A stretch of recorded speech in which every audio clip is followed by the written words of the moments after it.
galera? E aí, galera? Ei, Rogério, decide, eu ou tu que vai falar? Vamos lá, o Jorge começou. O professor Jorge começou. Eu agora vou falar também. E aí, galera? Vamos lá, voltamos mais para uma aula aqui de geografia com vocês. A gente está super empolgado com essa galera do terceiro ano, não tá, professor Jorge? Eu, tu e a Aldelinda. Com ali, certeza. Ó, nossa intérprete. Porque a galera do terceiro ano está arrepiando, e já tem Enem, então a gente está com essa força total, com esse foco total, porque temos certeza que você, querido aluno, vai arrepiar aí na sua prova do Enem. Certo, professor Jorge? Certo, e agora vamos para mais uma viagem geográfica. Agora, bora. Aula 29.1.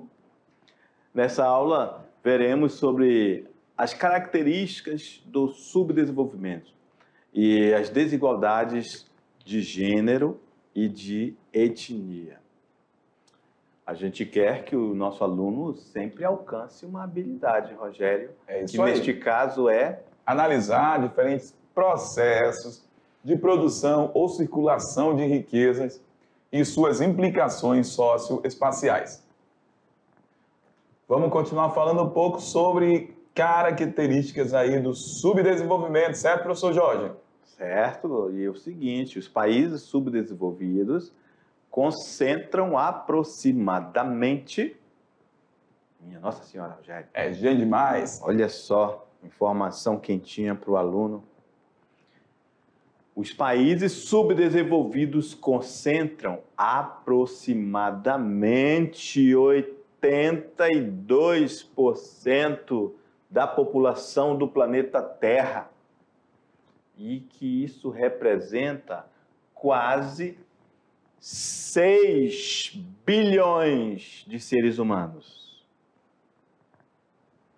Apresentam menores índices de desenvolvimento socioeconômico e também IDH, né? E a distribuição da renda, da grana, do financeiro é muito desigual, ok?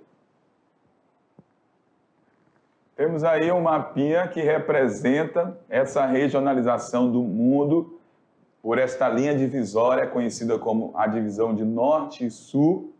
Então, quem que é Norte neste mapa?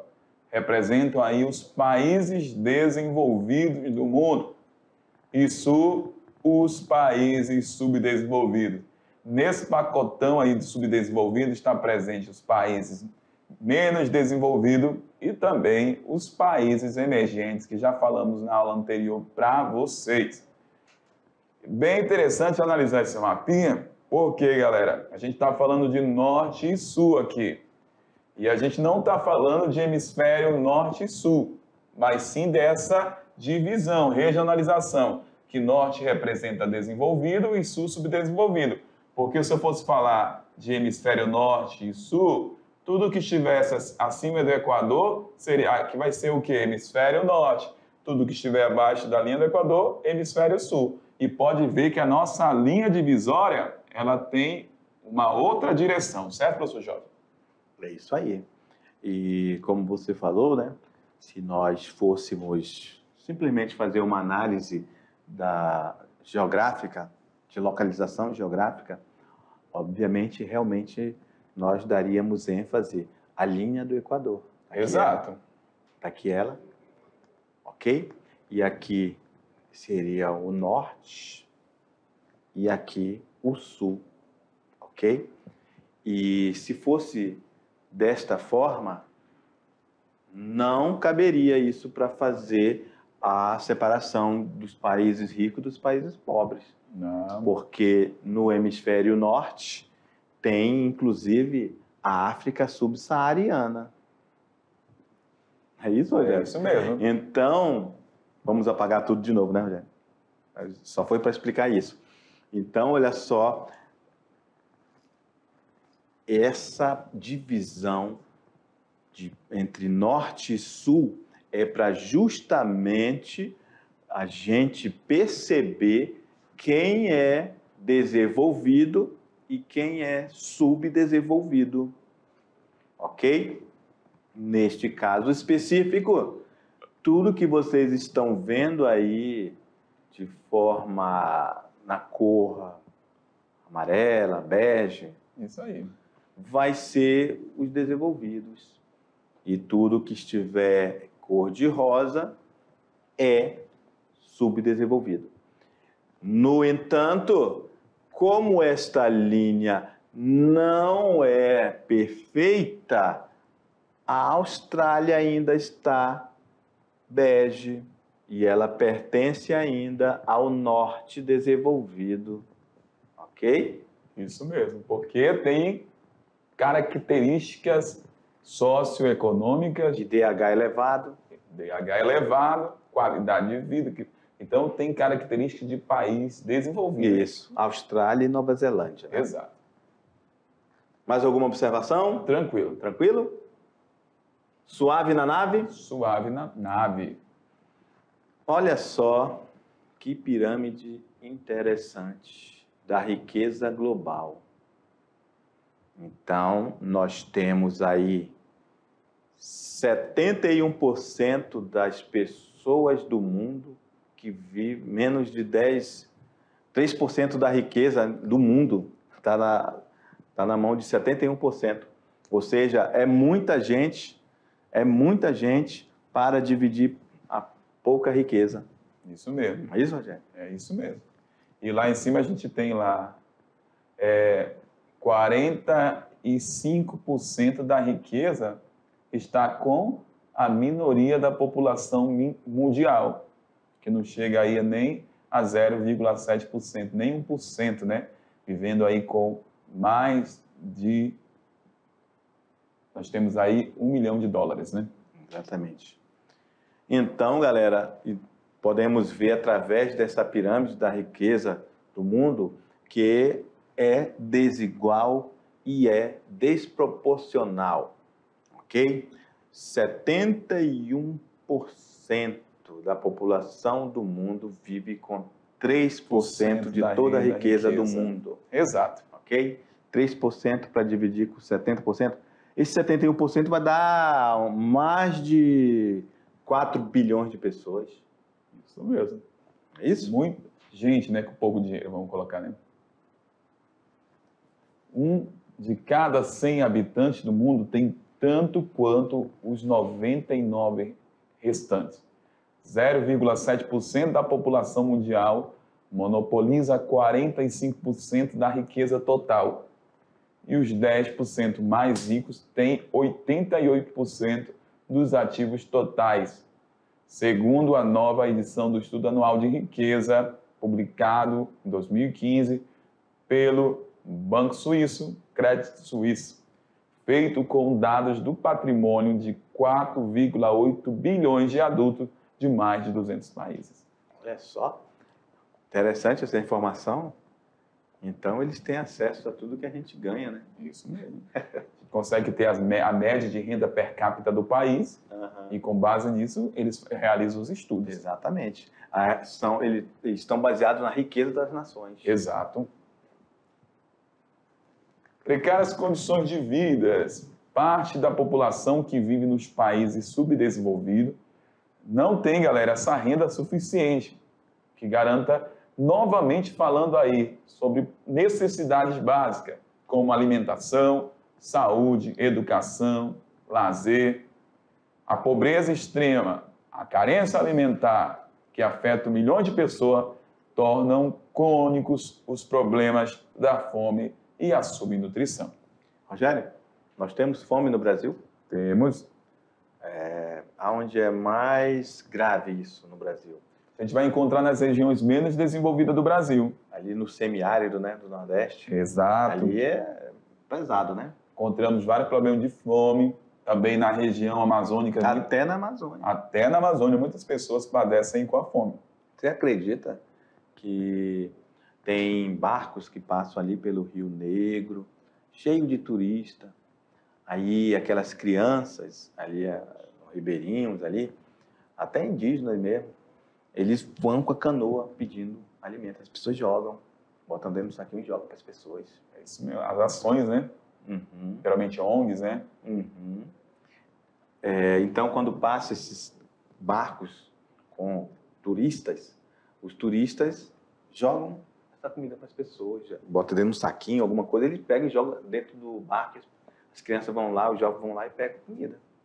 Então, quer dizer, bem perto da gente, Rogério. Não está muito longe.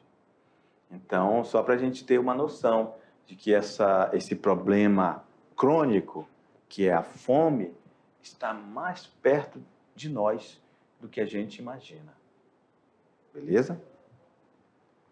Vamos lá, galera. Afinal de contas, fazemos parte, né, deste mundo subdesenvolvido, com essas características subdesenvolvidas, e, além do mais, falamos na aula anterior que somos um país muito desigual. Exato.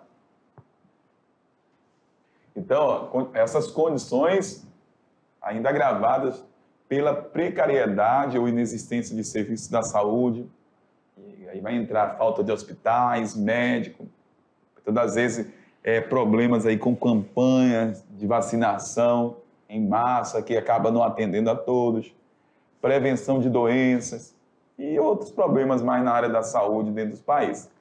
O que explica tanta alta taxa de mortalidade, sobretudo a mortalidade infantil.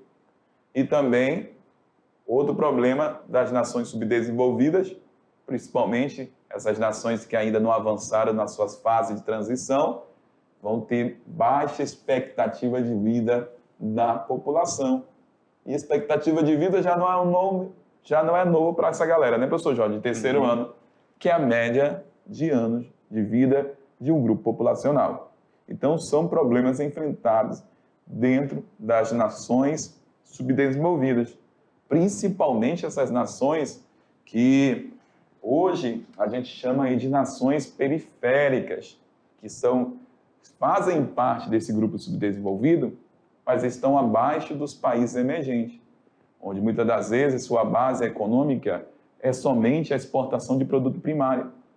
E o produto primário, muitas das vezes, não abastece nem o seu país, ele continua exportando, como é o caso aí da África, para algumas partes do mundo. Então, olha só o problema, né? Commodities, né? Commodities. Então, gera muito problema. Então, essa galera aí, ó, às vezes quase não produz o alimento necessário, mas se vê obrigada a exportar determinados produtos para poder garantir ali um capital para aquela nação.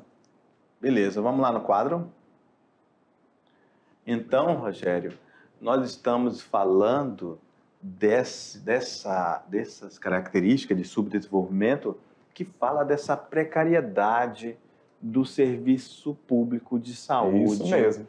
Esse serviço público que pode ser uma falta de hospital. Falta de hospital pode levar à morte de crianças por doenças básicas, não tão complexas, não é isso? Como, por exemplo, uma desinteria, que leva à situação da pessoa, do jovem, da criança ficar desidratada e levar até a morte. Então, se não tem hospital, quiçá médicos, ausência de campanhas de vacinação em massa, ou seja, uma massa de jovens vai ficar sem vacinação. Isso, nesses países, é problema sério. Por que é sério? Porque a juventude vai estar mais propícia a adoecer no futuro. Nem no futuro, no próprio presente. No entanto, vai cair a perspectiva de vida. A longevidade dessa sociedade vai ser comprometida. Exato, muito bem. É isso? Com certeza. Obviamente que se não tem campanha de vacinação em massa, não haverá a prevenção de doenças. Ok? Muito bem. Tinha, no passado, na década de 90, em alguns relatórios, países assim periféricos aqui da América Latina, professor Jorge, chegavam a ter até 50% da taxa de mortalidade infantil. Então, por exemplo, de 100 que nasceu, morriam 50. Muita gente morrendo aí, criança, por conta desses problemas no mundo subdesenvolvido. Questão saúde. Beleza. Entretanto, as condições de vida também variam muito entre os países subdesenvolvidos. Em Cuba, por exemplo, A taxa de analfabetismo é só 0,2%. E a expectativa de vida é de 79 anos. Já no Haiti, o analfabetismo é alto lá, Rogério, olha, 51%. E a expectativa de vida diminui lá, ó, 62 anos. Isso mesmo. E um país lá perto, hein? Pois é. É isso? Então, isso também está relacionado à questão da estrutura política, do investimento público, não é isso? Do trabalho árduo, muitas das vezes, dessa população, da carência alimentar, porque às vezes a gente fala muito de expectativa de vida, mas relaciona muito a questão da saúde, né? Uhum. Mas nem sempre isso é a saúde. Como falamos aí em aulas anteriores, a questão da fome gera aí essa ausência de nutrientes que possam contribuir também para aquela pessoa ter uma força maior e vai refletir ao longo dos anos, né, também muitas das vezes, o problema, né, da saúde desse cidadão, porque ele não foi nutrido da forma necessária, adequada. Então, outra característica interessante deste subdesenvolvimento é esta dependência econômica e financeira que eles têm, ou seja, países subdesenvolvidos têm seu mercado dominado por empresas transnacionais, ok? Existe a desvantagem nessa divisão internacional do trabalho. As exportações de commodities de baixo valor no mercado internacional prevalece nesses países. E é interessante quando fala aquela primeira parte, porque, galera, a chegada de empresas transnacionais. Vamos aqui, professor Jorge, falar um pouco com essa galera. O que acontece essa questão das chegadas transnacionais? A gente está falando a chegada dessas empresas no mundo subdesenvolvido. Mas você tem que entender, aluno, que nem todo espaço de um determinado país é um atrativo para uma empresa transnacional. Dependendo do seu ramo, ela vai analisar, fazer todo um levantamento de prospecção para ver se essa região realmente tem o potencial, tem a sociedade de consumo para ser instalada ali naquela área. Por exemplo, se for um shopping, ele não vai instalar um shopping em qualquer lugar que não vai ter pessoas para comprar. Então, assim, as empresas multinacionais, elas selecionam os territórios. Por isso que nem todos os espaços do mundo subdesenvolvido, ou seja, os países, vão ter empresas multinacionais em seus territórios. Por exemplo, dentro da África subsaariana, vários países sofrem e a população, às vezes, não recebe a chegada dessas multinacionais. E essas multinacionais, digamos assim, a grosso modo, é sinônimo de globalização. Globalização. Essa muito globalização bem. que não Exato. chega nesses lugares, não chega. por serem muito pobres, por esse consumismo, por esse lugar não ter esse consumismo, essas pessoas não terem poder aquisitivo interessante, Muito bem. que faz com que essa globalização não chegue. Exato. Não é isso? Obviamente, se eu sou uma transnacional, o que eu vou fazer naquele país? É assim que eles pensam. O que eu vou fazer naqueles países ali se eles não vão consumir meu produto? Eu vou ficar com prejuízo. E é interesse. Muitas das vezes o país pode até receber, tipo assim, mas recebeu pela bondade? Não. São negócios, são objetivos de capitalismo, que é lucrar, vender. Então, às vezes, tipo, ela vai analisar aquele determinado país, é um país subdesenvolvido, mas ele tem energia barata, ele tem mão de obra barata, ele tem ali uma rede de transporte que vai facilitar o escoamento da minha produção. Então, na verdade, são interesses dessas empresas também em determinados espaços geográficos. Resumindo, para que haja essa implantação, ou seja, essa transnacional chegar naquele país, ou seja, a globalização chegar ali, é necessário uma complexa situação de vários fatores que vão interferir para que isso ocorra. Exato. Ou seja, tem que ter infraestrutura. Lógico. Tem que ter mercado consumidor. E para ter mercado consumidor, pelo menos aquela sociedade tem que estar em desenvolvimento. Com certeza. Coisa que não acontece em muitos países da África. Isso. E isso, neste mundo globalizado que a gente vive, eles são excluídos. Exato.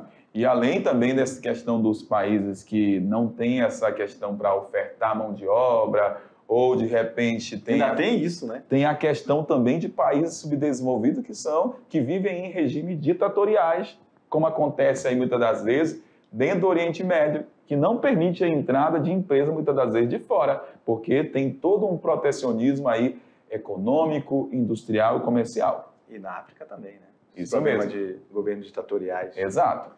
Beleza, vamos lá no quadro. Vamos lá com mais informações, vamos observar como que está essa divisão do mundo aí na atual DIT. Então a DIT já é bem familiar dessa galera do terceiro ano, professor Jorge, porque ele sabe que DIT é Divisão Internacional do Trabalho. No século XX a gente está observando aqui. Mas a DIT já acontece há muito tempo, desde o período colonial que a gente tem essa relação entre os países. Só que lá na colônia era metrópole e colônia, no período lá do século XV. Período colonial. Período colonial, lá no século XV, século XVI. E agora, no século XX, a gente tem essas nomenclaturas. Países desenvolvidos e países em desenvolvimento, no caso aqui, são os emergentes. Como que está a relação dentro dessa DIT atual, professor Jorge? Os países emergentes continuam exportando commodities, agora exportam produtos industrializados, que lá na fase colonial não exportavam, capitais aí como juros, royalties e lucro. Países desenvolvidos, o que eles vendem para as nações em desenvolvimento? Tecnologia, produtos industrializados.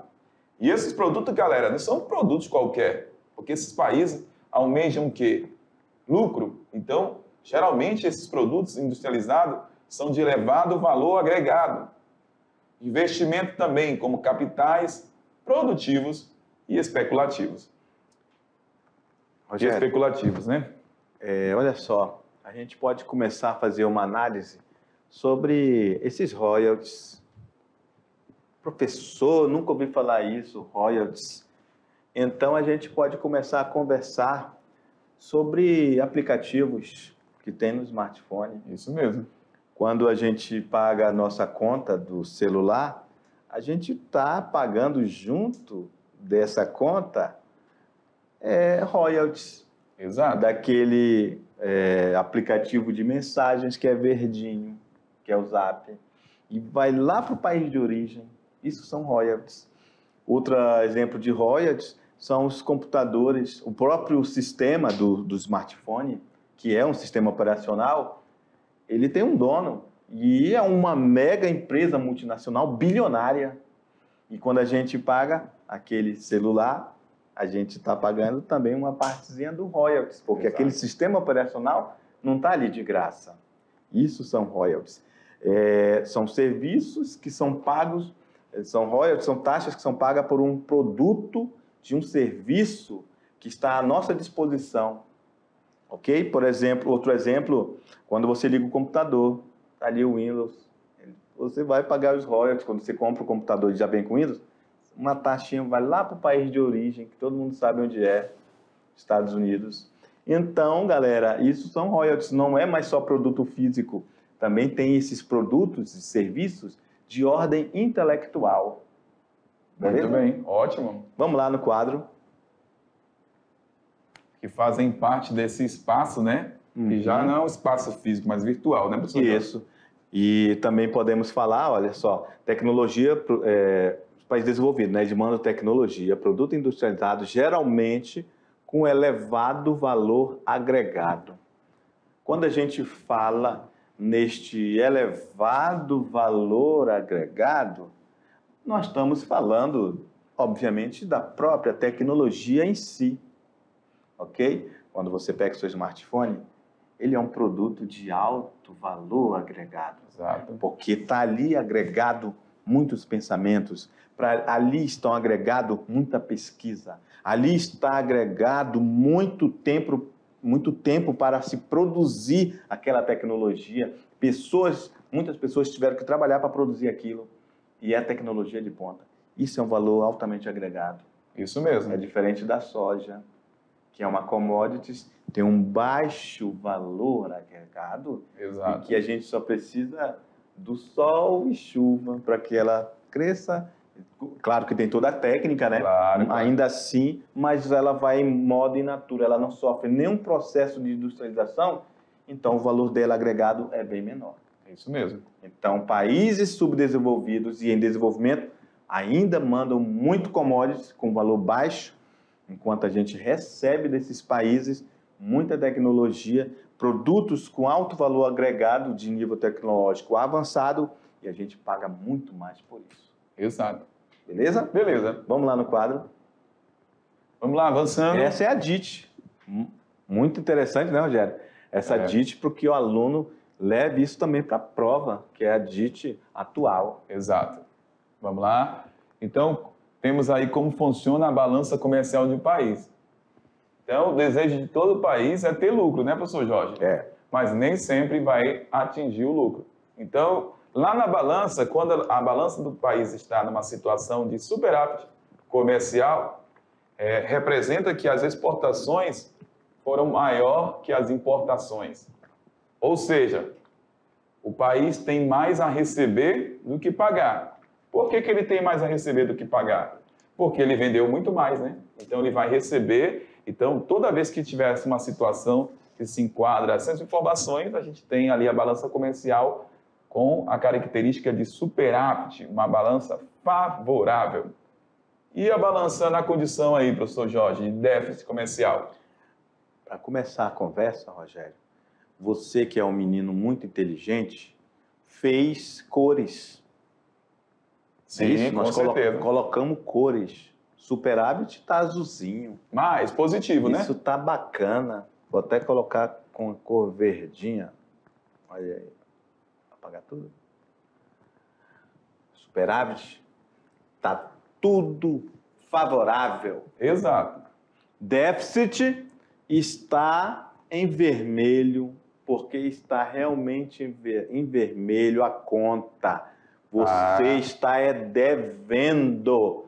E isso também acontece com os países. Exato. Isso pode, a gente está dando uma ideia de superávit, que é dinheiro entrando, é você vendendo muito, é tendo lucro. Déficit é você estar devendo. Ou seja, diferentemente do superávit, é quando o país importa mais que exporta.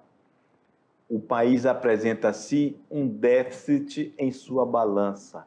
E o país tem mais a pagar do que a receber.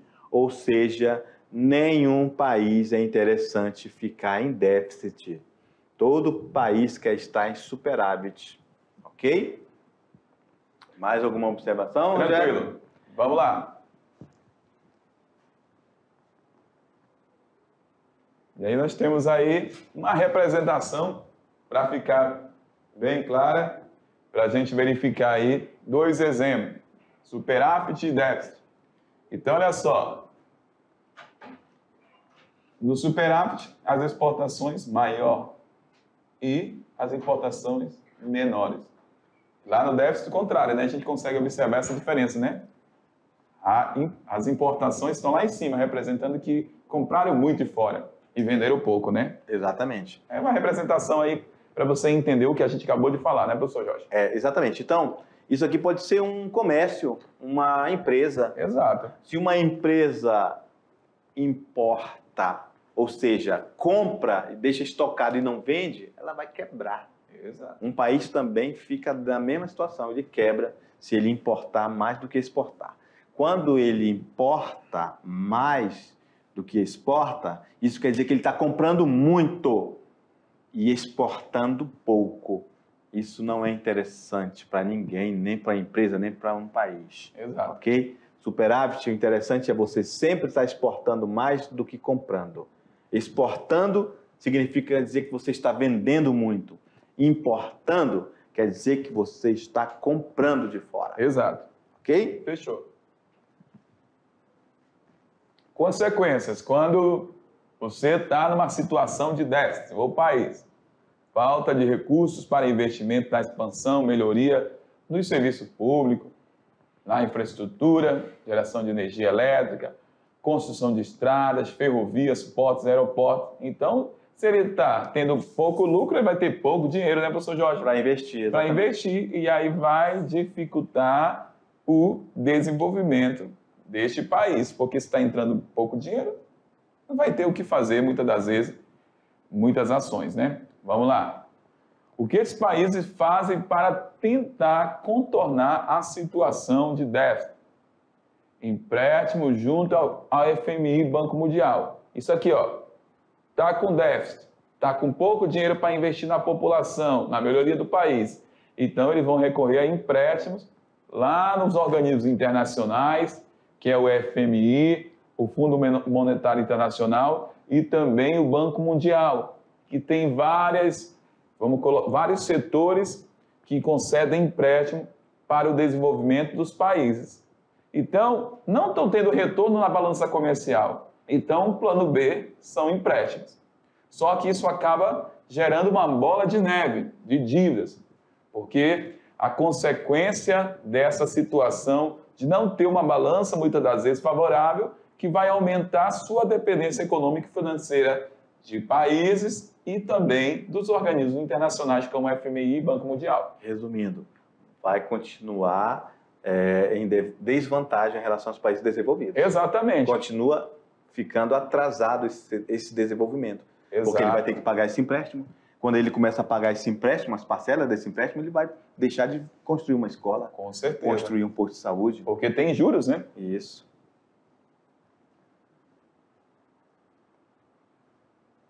E aí, é só isso?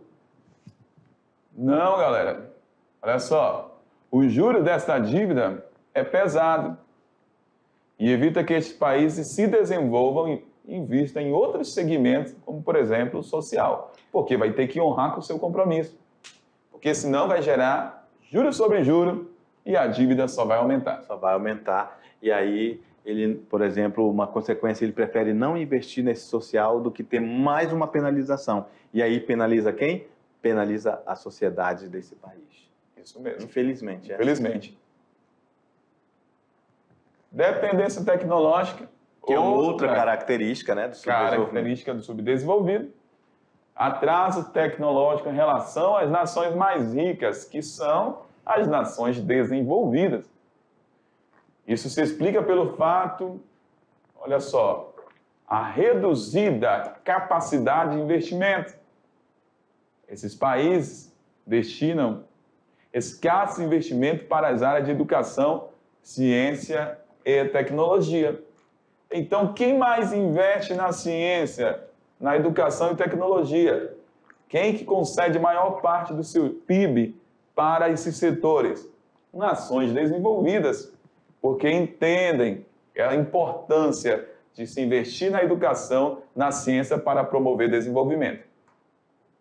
Então, nós temos aí, ó, novamente essa relação da DICT, ricos e pobres. Então, olha só, ricos exportam o quê? Para os países mais pobres, menos desenvolvidos, tecnologia, produtos industrializados.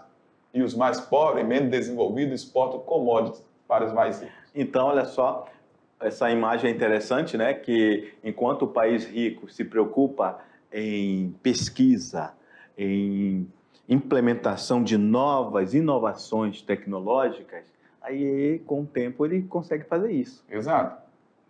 E ele vai vender esse trator muito caro. É isso? Muito bem. E aí, ó, o pobre vai continuar produzindo as commodities e vender para esse país rico. Muito bem. Vamos lá. Para a gente avançar. Então, para completar ainda, temos que concorrer com países ricos que também são produtores de commodities. Eita, pau, então, aí sim, hein? Eles produzem também, porque querem ganhar, né? Então, eles contam todos os lados. Todos os lados. Seja no setor primário, secundário e terciário. Então, a gente tem aqui algumas informações de gráfico de resultado de países latino-americanos na questão aí da ciência. Prova do PISA de 2018, olha só. A gente tem aí a colocação, quem ficou melhor nessa média. Olha quando a gente observa aí o Brasil, ó, está abaixo do Chile, do Uruguai, do México, Costa Rica e Colômbia. Temos outras informações agora na área de matemática.